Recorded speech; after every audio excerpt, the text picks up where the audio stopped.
लॉकडाऊनमध्ये सगळेच जण घरात बसून कंटाळला असाल ना. काय करणार, सहन करावं लागतं. आपल्याचसाठी आहे हे सगळं. आणि आणखी काय काय करताय सगळे? मजेत ना? आय होप सगळे बरे असाल आणि घरीच असाल. जे सरकारने जे सांगितलेलं आहे, हात धुवत राहा, 20 सेकंद हात धुवत राहा, सॅनिटायझर, मास्क, त्याचा सगळे वापर करत असाल असं ना. आणि मी ना आज कसं घर साफ करत होते, तर मला काय सापडलं माहिती आहे? माझं 10वीचं पुस्तक मराठीचं. त्यातली एक गोष्ट तुम्हाला वाचून दाखवू, म्हणजे धडा. अण्णाभाऊ साठेंचा स्मशानातील सोनं. शेजारच्या गावात एक बलाढ्य सावकार मरण पावल्याची बातमी ऐकून भीमानं ताडकन उडी मारली. त्याला समाधानाचं भरतं आलं. त्याला त्या मेलेल्या सावकाराची ओढ लागली होती. त्याचा आत्मा कित्येक वेळा स्मशानात जाऊन परत चिंतेखाली येत होता. भीमा पुन्हा पुन्हा सूर्याकडे पाहत होता. त्याला आता अंधाराची गरज होती. तो चुळबुळत होता. त्याची लाडकी लेक नाबदा जवळच खेळत होती. बायको घरात भाकरी थापत होती. भीमा अंगापिंडानं जबरा होता. लाल रंगाचा मोठा पटका, पिवळे धोतर, जाड कापडाची पैरण असा त्याचा सातारी पोशाख होता. तो पैलवानासारखा दिसे. त्याचं प्रचंड मस्तक, रुंद गर्दन, दाट भुवया, पल्लेदार मिशा, रुंद पण तापट चेहरा, कित्येक दादांना तो हुडहुडीत भरत असे. भीमाचं गाव दूर वारणेच्या काठी होतं. रेड्याचं बळ असूनही पोट भरत नाही म्हणून तो मुंबईला आला होता. मुंबईत येऊन त्याला काम मिळावं म्हणून सारी मुंबई पालथी घातली, पण त्याला काम मिळत नव्हतं. आपणाला काम मिळावं, आपण कामगार व्हावं, पगार आणावा, बायकोला पुतळ्यांची माळ करावी, अशी कित्येक स्वप्न फाटून भीमा निराश होऊन त्या उपनगरात, त्या जंगलात आला होता. मुंबईत सर्व आहे, पण काम आणि निवारा या दोनच गोष्टी नाहीत. त्यामुळे त्याला मुंबईचा राग आला होता. आता या उपनगरात येतात शेजारच्या डोंगरात त्याला खाणीचं कामही मिळालं होतं. जंगलात काम आणि निवारा मिळतात भीमाला आनंद झाला. रेड्याचं बळ घेऊन तो डोंगराला जणू टक्करच देत होता. त्याने टिकाव घेतात डोंगर मागे सरकत होता. सुटकी उचलताच काळे पाषाण तोंड पसरत होते म्हणून कंत्राटदार मध्ये त्याच्यावर खुश होता. भीमाही संतुष्ट होता. परंतु 6च महिन्यात त्याची खाण बंद पडली. भीमावर बेकारीची कुऱ्हाड कोसळली.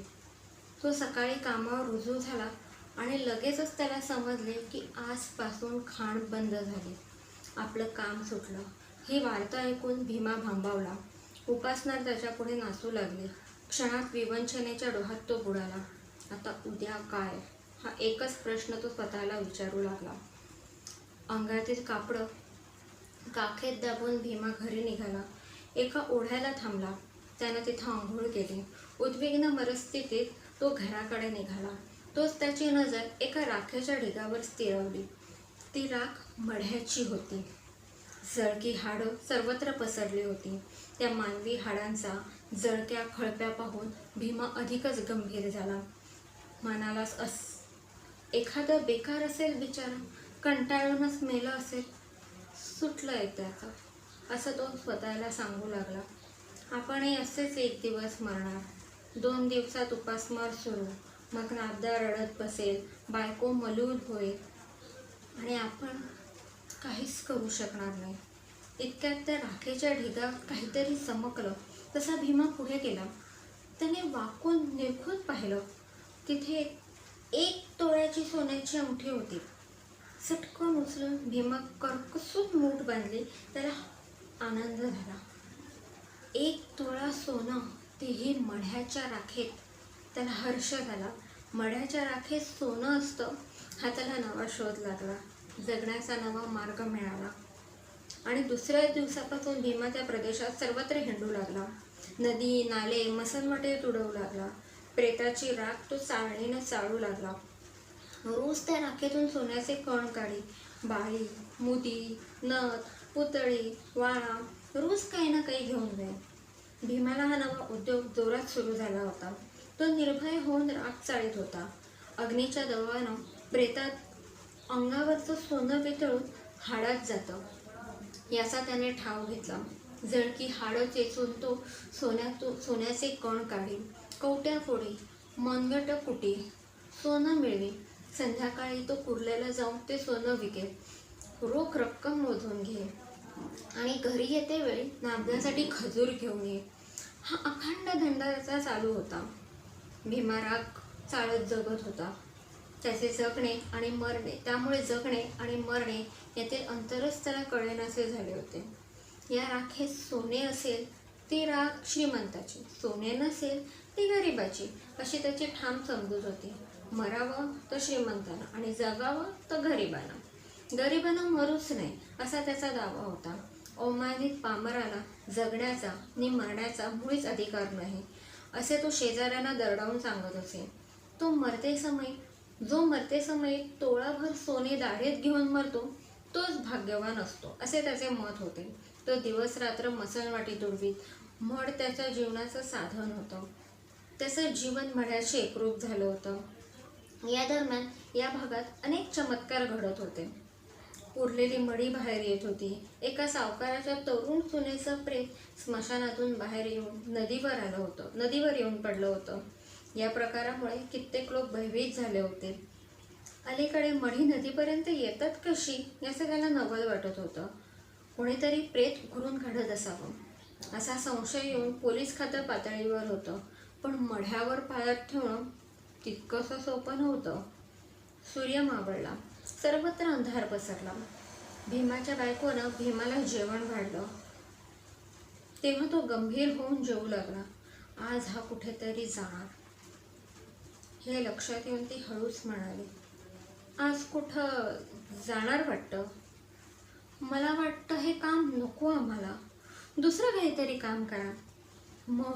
मढ्याची राख, सोनं, संसार हे सारं विपरीत आहे. लोक नावं ठेवतात. तू बोलू नको. तिचं बोलणं ऐकून भीमाचं मन दुखावलं. तो चिडक्या स्वरात म्हणाला, मी काही करेन, त्यांना त्यांचं काय जातं? माझी चूल बंद झाल्यावर का ते पेटवणार आहेत का? तसं नव्हं. नवऱ्याचा उग्र चेहरा पाहून ती हळूच म्हणाली, भूतासारखं हिंडणं चांगलं नाही. मला भीती वाटते म्हणून म्हणते.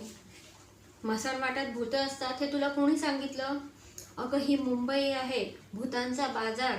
खरी भूतं घरात राहतात आणि मेलेली त्या मसाणवाट्यात पुजतात. भूतांची पैदास होते गावात, रानात नाही, भीमा म्हणाला. त्याचं हे बोलणं ऐकून ती गप्प झाली. भीमाने निघण्याची तयारी केली.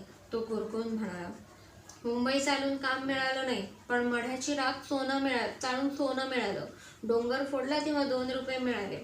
आता ही राख सहज 10 रुपये देते. असं म्हणून तो घराबाहेर पडला. तेव्हा बरीच रात्र झाली होती. सर्वत्र निशब्द शांतता नांदत होती. आणि भीमा निघाला होता. तो अंधारातून निघाला होता. डोक्याला टापर बांधली होती. वर पोत्याची खोळ घेतली होती. कंबर बांधली होती. टाकीत एक अणीदार पहार घेऊन तो ढेंगा टाकीत चालला होता. त्याच्या सभोवताली घोर अंधार थैमान घालत होता. त्याला कसलीही भीती वाटत नव्हती. सकाळी एक लुगडं, एक परकर पुलकं, खजूर एवढाच विचार तो करत होता. वातावरण घुमत होतं. क्षणोक्षणी गंभीर होत होतं. मध्येच एखादं कोल्ह्याचं टोळकं हुकी देऊन पळत होतं. एखादा साप सळसळत वाट सोडून जात होता. कानोसा घेत भीमा त्या गावाजवळ आला. त्यानं खाली बसून दूर पाहिलं. गावात सामसूम झाली होती. मधूनच कोणीतरी खाकरत होतं. एखादा दिवा डोळे मिचमिचत होता. परिस्थिती अनुकूल आहे असं पाहून भीमाला आनंद झाला.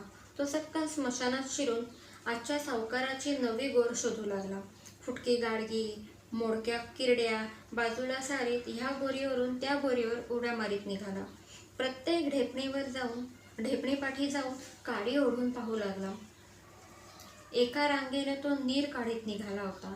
आकाशात ढगांची गर्दी झाली होती. त्यामुळे अंधार अधिकच काळा झाला होता.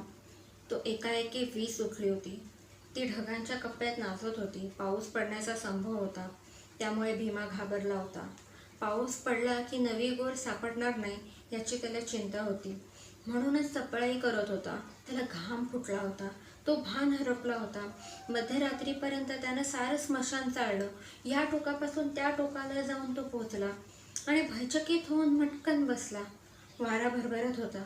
मोडक्या खिडकीचा जुन्या झावळ्या झळझळत होत्या. कोणीतरी दात खात होतं, कोणीतरी गुरगुरत होतं, मुसमुसत होतं, माती उकरत होतं. त्याला नवल वाटलं. तो पुढे सरकला तर सर्व काही शांत झालं होतं. आवाज येईनासा झाला, परंतु कोणीतरी हातपाय झाडीत असल्याचा भास होऊन तो चमकला.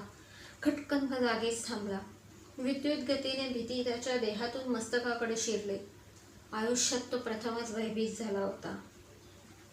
परंतु दुसऱ्या क्षणी त्याला स्वतःला सावरलं. खरा प्रकार त्याच्या लक्षात आला आणि स्वतःच खजील झाला. कारण जवळच नवी गोर होती.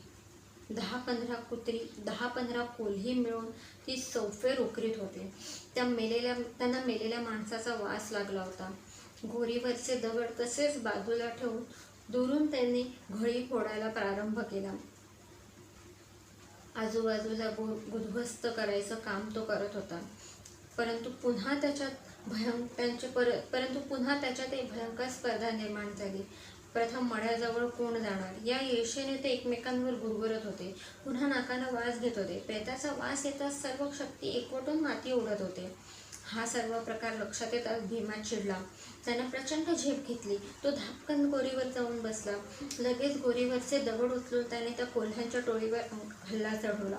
अचानक झालेल्या त्या बडीमाराने कोल्ही दचकली, चमकली आणि मोडून बसली. तसा भीमाला चेव आला. कोल्ह्यांच्या आधी आपणच गोर उकळून काढायची असं त्यानं ठरवून गोरावरची माती तो काढू लागला. कोल्ह्याने भीमाला पाहिलं. एक कोल्हा पिसाट होऊन भीमावर धावला. क्षणात भीमाचा लचका तोडून तो पुढे पळाला. अंगाचं पोतं फाटलं हे पाहून भीमा दुःखीत झाला. सर्वांग शहारलं. दातातील पोत झाकून तो कोल्हा पुन्हा भीमावर धावला. भीमा आणि त्याची धुंद व्हायला आता तो तयार झाला होता. त्यानं हातातील पहार सरळ धरले. कोल्हा पुढे येतात त्याने दणका दिला आणि झपाट्यानं कोल्हा गारद झाला. बाजूला पडून त्यानं प्राण सोडला. पुन्हा भीमा गोर उकरू लागला. सर्व कोल्ही त्यावर तुटून पडली. भयंकर युद्धाला प्रारंभ झाला. भीमानं नेहमी गोर उकरून अर्धे रिकामे केले. मढे अर्धे उघडे केले होते. पण कोल्ह्यांच्या हल्ल्यानं तो भांबावून गेला आणि प्रहार घेऊन तो प्रतिकाराला सुरुवात करत होता. चारी बाजूनी कोल्ही त्याच्यावर धावत होती. जिकडून तिकडे कोल्हे येतील तिकडे ते दणका मारित होते. कोल्हे तिरपडून पडत होते आणि अचानक त्याचा लचका तोडून पळून जात होते. गावच्या शेजारी हे अद्भुत युद्ध पेटलं होतं. कुंतीपुत्र भीमाचं नाव धारण करणारा तो आधुनिक भीमा कोल्ह्याची लढत होता. उद्याच्या अन्नासाठी, मढ्यासाठी आपली सर्व शक्ती पणाला लावून तो लढत होता. पशु मानव यांच्यात युद्ध. मृतदेहासाठी दारुण रण पेटलं होतं. सृष्टी निद्रा घेत होती. मुंबई शांत होत होती. मुंबई शांतपणे विश्रांती घेत होती. गाव निश्चित पडला होता. स्मशानात सोन्यासाठी आणि मढ्यासाठी झटापटीला जोर चढला होता. भीमा प्रहार करून कोल्ह्याला पाडीत होता. कोल्ही त्याचा मार चुकवून त्याचा लचका तोडीत होती किंवा त्याच्या मारानं घायाळ होऊन किंचाळत होती. भीमाचा लचका तुटताच भीमा विफळत होता. शिव्या देत होता. शिव्या, मार, गुरगुरणे, किंचाळणे यामुळे स्मशान थरारले होते. कितीतरी उशिराने कोल्ह्यांचा हल्ला थांबला. अंधारात दबा धरून बसलेली सर्व कोल्ही विश्रांती घेऊ लागली. अवसर मिळताच भीमाने त्या गोरीतील प्रेत माती काढून उकरून काढलं, मोकळं केलं. तोंडावरचा घाम पुसला. त्या गोरीत तोच पुन्हा कोल्ही तुटून पडली. पुन्हा हाणामारीला सुरुवात. भीमाच्या प्रचंड शक्तीपुढे कोल्ही पराभूत झाली. त्यांनी आपला पराजय कबूल केला. भीमानं त्या प्रेताच्या काखेत हात घालून जोरानं ते प्रेत उपसून वर काढलं आणि मग काडी उडून प्रेताची पाहणी केली. दडदडीत ताटलेलं मढं त्याच्यापुढे त्या गोरीत उभं होतं. त्याने चपळाईनं त्या प्रेताचा हात चाचपून पाहिला. अंगठी सापडली. कानात मोदी होती. भीमानं ती ओरबाडून काढली. नंतर त्याला आठवण झाली की प्रेताच्या तोंडात नक्की सोनं असणार. त्याने तोंडात बोटं घातली, पण प्रेताची दातखिळी घट्ट बसली होती. क्षणात त्याने आपली प्रेताच्या जबड्यात घालून बसाळी उचकली. एका बाजूने ती प्रहार जबड्यात घालून दुसऱ्या बाजूने आपली बोटं त्या प्रेताच्या तोंडात घातली आणि त्याच वेळी दबा धरून बसलेल्या कोल्ह्यांनी कोल्हेकुळी केली.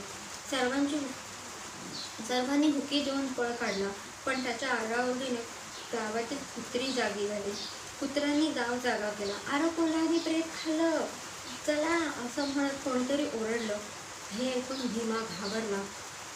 त्याने प्रेताच्या तोंडून एक अंगठी काढून खिशात टाकली आणि घाईघाईनं पुन्हा डाव्या हाताची बोटं प्रेताच्या दाढेत घालून सर्व कोपरे चाचपून पाहिले. बोटं काढून नंतर प्रहार काढण्याऐवजी त्यानं प्रथम पहारच काढली. खटकन बोटं त्या प्रेताच्या दातात अडकली. अडकीत त्यात सुपारी सापडावी तशी सापडली. भयंकर कळ त्याच्या अंगात वळवळली आणि त्याच वेळी गावातून कंदील घेऊन माणसे येत असताना दिसली. तसा भीमा भयभीत झाला. त्यांच्याचकडे येणारी माणसं पाहून तो अधिकच चिडला. हातातील लोखंड प्रेताच्या टाळीवर त्याने जोरात मारलं. त्या दणक्यानं प्रेतामध्ये बोटं आणखीनच रुतली. दात अडकले. अंगात मुंग्या उठल्या. हेच खरं भूत. हे आज आपल्याला पकडून देणार. लोक येऊन आपल्याला या प्रेतासाठी ठार मारतील, नाही तर मारून मारून पोलिसांच्या हवाली करतील. असं वाटून भीमा अगतिक झाला, वैतागला, निर्भान झाला. सर्व शक्ती एकवटून तो प्रहार करू लागला. सोड मला, तो जोराने ओरडला. गावकरी जवळ येत होते. भीमा अडकला होता. त्यानं विचार केला. नंतर प्रहार त्या प्रेताच्या जबड्यात घातली. हळूच बोटं बाहेर काढली. तेव्हा ती कातरली गेली होती. फक्त चांबडीला चिकटून लोंबत होती. तशीच ती मुठीत घेऊन तो पळ काढला. भयंकर कळ अंगात घेऊन तो पळत घरी आला. तेव्हा त्याला भयंकर ताप आला होता. त्याची स्थिती पाहून घरात रडारड सुरू झाली. डॉक्टरानं भीमाची ती 2 बोटं कापून काढली आणि त्याच दिवशी खाणीचं काम पुन्हा सुरू झाल्याची बातमी आली. ते ऐकून हत्तीसारखा भीमा लहान मुलाप्रमाणे रडू लागला. डोंगर फोडणारी ती 2 बोटं स्मशानातील सोन्यासाठी तो कमावून बसला होता. धन्यवाद.